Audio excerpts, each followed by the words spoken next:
Welcome to What the Flick, everybody. Downton Abbey, the final episode before the final episode. Before the Christmas special, here in the United States in March.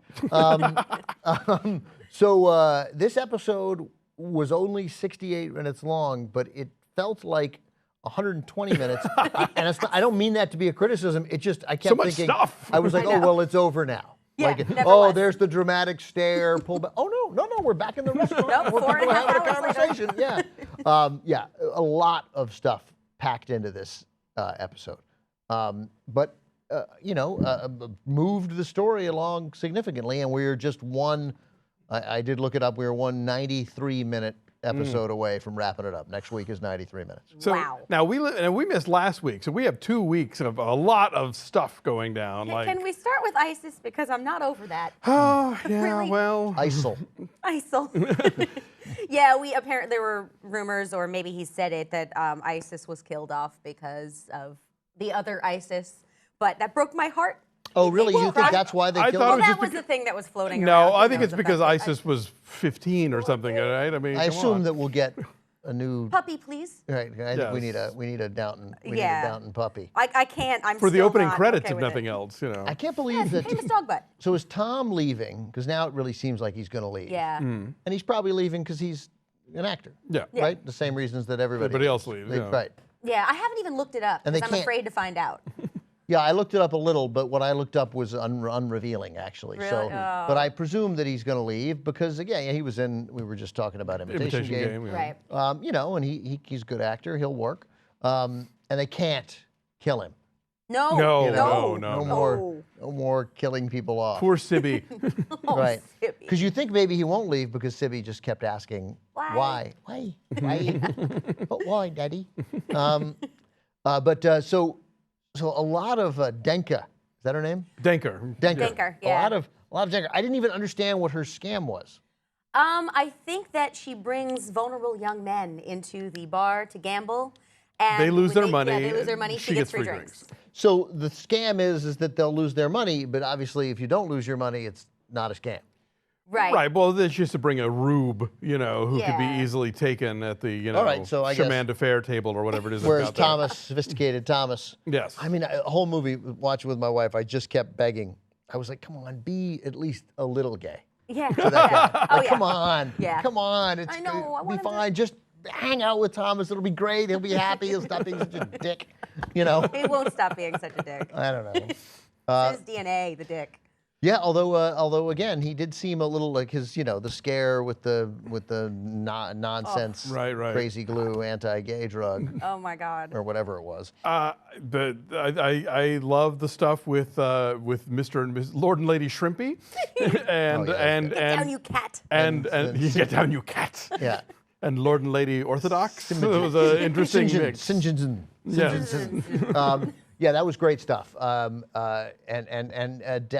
Deftly handled by Rose and Atticus. But she's loathsome. I mean, every week they give you a guy who sort of makes Thomas look like Gandhi. They have to trot in sort of outside rich people to remind us that, we've gotten to know the Granthams and they're a pretty okay bunch. But for Most of them suck. the most part, yeah, this is a class of awful people. Yeah. So they have to bring in Lord Merton's son, or they have to bring in Right. Mrs. Shrimpy or whatever.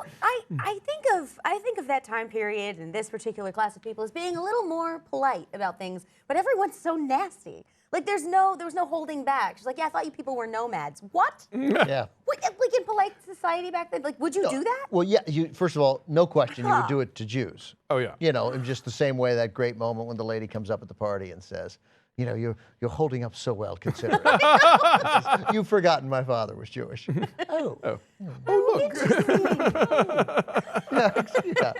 There are a lot of good saves going on for that one lady in But it was a 30 nice seconds. thing about it was a nice relationship episode, because we saw Robert and what's the wife's name? Cora. Robert and Cora like really bonded. I mean, his explanation of why he's getting rid of the painting because it Yeah. reminds him That that he was didn't very trust her and it was foolish, and that's his way of apologizing. And then when when they have that nice little moment where she says, "Oh, you've forgotten my father was Jewish," like he's right there, and they look at each other like, "Oh, people more loathsome than we are," and then also for Lady St. Johns and the sort of obstructionist Mr. St. Johns, who's obviously better than Rose's mom, but he too, they had that moment. She goes, "That was so bad, was it?" And he goes, "Not like I had a choice." You know, and she smiles, and you're like, "Oh, look, they love each other. They have a partnership." Yeah. You know. Well, what's interesting also is the notion that you bring out these Jewish aristocrats, and there might be one idea of like, oh, let's present them as the poor victims of bigotry and this this 1930s Britain or 20s Britain, but at the same time, like he is as much of a snob in his own way about divorce and about you need to marry within the tribe and da. So it's they don't let him off the hook as being this sort of saintly martyr. He's a dick too. I never feel in life. I never feel very Jewish, but I felt it like he's obviously wrong, and you can't stand it. Your son's in love with a woman who would probably convert at the drop of a hat if you suggested it, not because she's weak, but because she would totally Charlotte on Sex and the City that she'd want to bring the family together. What do I need to do? The kids would be great, fine, I don't care, I don't believe anything, whatever you want, which is like most Jews, right?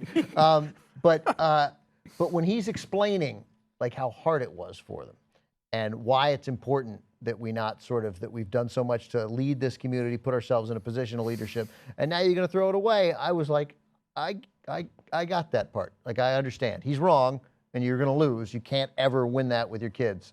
But I understood it. It made sense. Yeah, no, at the same time, he's not like a two-dimensional villain either. Like he does, everybody has these reasons, maybe not so much Mrs. Shrimpy, but the other ones, she's just evil. She's an evil cat. She's a petty snob, but and an anti-Semite. And an anti-Semite. But so it's just kind of interesting to watch that stuff play out. Oh my God, can we just solve the fucking murder of the I don't valet? want that anymore. I'm done. I'm so tired of this subplot. Even now that they've arrested Anna, it's like, okay, well, I didn't see that coming, but I still don't care. No, I kind of saw it coming. I saw it coming too a little bit. And I just stop. Well, I saw it coming when they put her in the lineup, obviously. But there's no. I saw it coming when they actually arrested her. I was like, hey, look, they're going to arrest Anna. Why does Julian Fellows hate them so much? I don't, and it's been done. And I was reading a bunch of stuff on the internet this morning, and everyone's sick of it. No one wants to see this plot go forward. Like, just stop. Yeah, find something else for Bates and Anna. Because I'm really certain they can do something else. Because you don't believe they're going to see it through all that far. Right. Like, the characters don't even believe it. The conversation between Mary and Bates is like, they're like, what? Is like, oh, they won't have enough. We know she'll never be convicted. I mean, and I don't know whether that was his legal opinion or his saying, I guess that my guess is that means he's going to admit to it. Yeah, I assumed that was probably the case, although, like, wouldn't she have some sort of alibi? Yeah, but I mean, probably, or if he's going to, my guess is he'll admit to it, and then we'll get a little more of this nonsense. Good, but hopefully, another trial, yay. But hopefully they'll. There wasn't enough stuff happening they had to put this into. Yeah. So we could talk about Lady Edith. Yeah. Yes. And why Mary's so mean to her still. Like, oh my God, yeah, like get over it already. And the thing is, Mary's gone from this like ice cold character to this like generally pleasant ice cold character that I like watching, except for whenever. Except for when we talked about it last week. Yeah, she's just too. Why? Like, stop being like. You got to have some sense of what other people's lives are like. Yeah. And she has none. It is incredibly off-putting about her. At least here they had a moment, and who helps, of course, in that enormously is Thomas. Yeah. Who likes them both, right? Yeah, and I know It's a little weird that there's a Tom and a Thomas. Yeah. Did they run out of names? Yeah. Yeah, and I mean, I know that there are people talking about Mary and Tom and whether or not that'll happen. That's not going to happen. I don't think so. It's not going to happen. No, I think Tom's going to go make movies. I think so too. Yeah. But you would think that, like, and the death of Sybil didn't bring Mary and Edith any closer together. But now the fact that they both got kids, although Edith in parentheses has kids, because she doesn't know. I don't know. It's a little irritating that Mary can't progress past her thing with Edith. Yeah, and it doesn't seem like there's ever any reason for it. It's just some nasty comment that she says. Like, it never seems like she's provoked in any way. Well, you remember in the beginning. Early on, they were kind of they were super shitty to her. And also, Edith was unpleasant. Yeah. Like, Edith was disagreeable, unlikable, not fun. As Mary said, Sybil was sort of with her, and Sybil was the life of the party, and Sybil would be kind to Edith, but you got the feeling Sybil may even have seen scenes where Sybil would be like, Edith's going to come ruin it for everybody. So, I mean, there was like a black cloud around Edith, and that, I think got to be exhausting, but that's moved. She's moved past that now, and Lord knows she's suffered enough. Robert figured it out. Yep. And without much... his least dense moment ever on this show, I know. I think. And also, like, does the kid really look like him? Because I don't... Well, I don't know. That's just a TV thing we have to take. Yeah. We have to take for, I don't know. Homeland found a baby that looked exactly... They did. Well, that was like, eerie. Super creepy. Brody Like, baby. Brody baby. Yeah. So and Cora really has only one way of delivering news. Do it. Do the voice. Will there be dessert? Thank you. But I mean, he's like, there's something about her. And she's like, well, what do you, I mean, like, don't you think at some moment there'd be like there's something you should know. Yeah. Right? But she has nothing. She's just got this huge Well, smile. look, it got held back from her too, so she had to keep it a secret from somebody since she wasn't clued in until later. Also, then we have this, like, he's, we made fun of him so much in the first couple seasons because he's, whatever he touches turns to shit like that.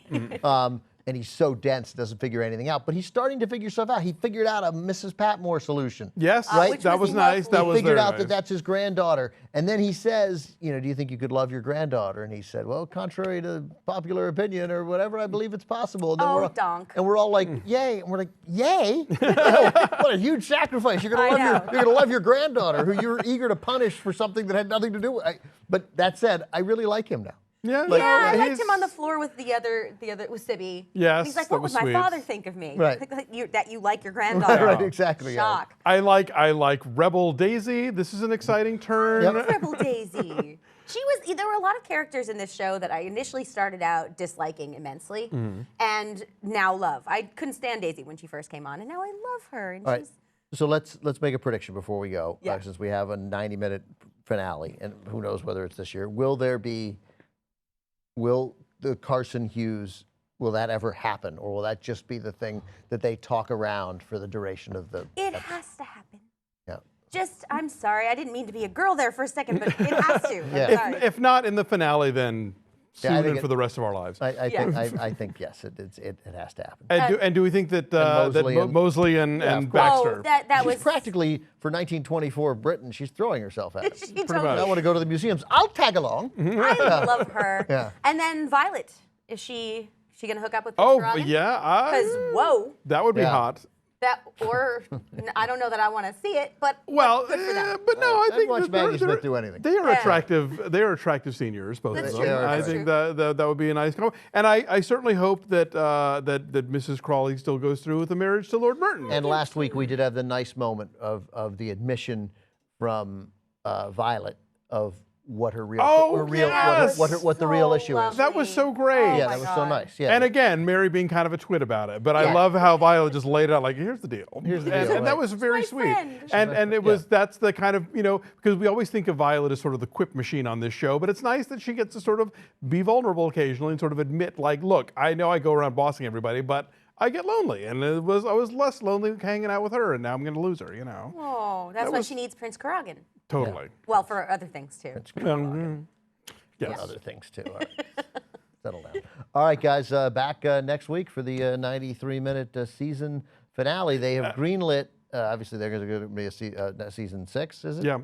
Yeah. And there's also talk of a prequel. Oh. Ooh. Like, Okay. Who's not going to be interested in the early stages of the Grantham Totally. romance? Well, I'm in. yeah, young Cora, totally. Yeah, with the Jewish father. Yeah, and whoever's going to be young Shirley MacLaine, Yeah, that'll right, be right, awesome. right, yeah. Now, sadly, Ben and I will not be here next week for varying right, reasons, finale. but Jenna will, I and will, with a and guest. Scott Hoover will be here with me as well. Great. So I kills me that I'll be missing that, but you guys tune in.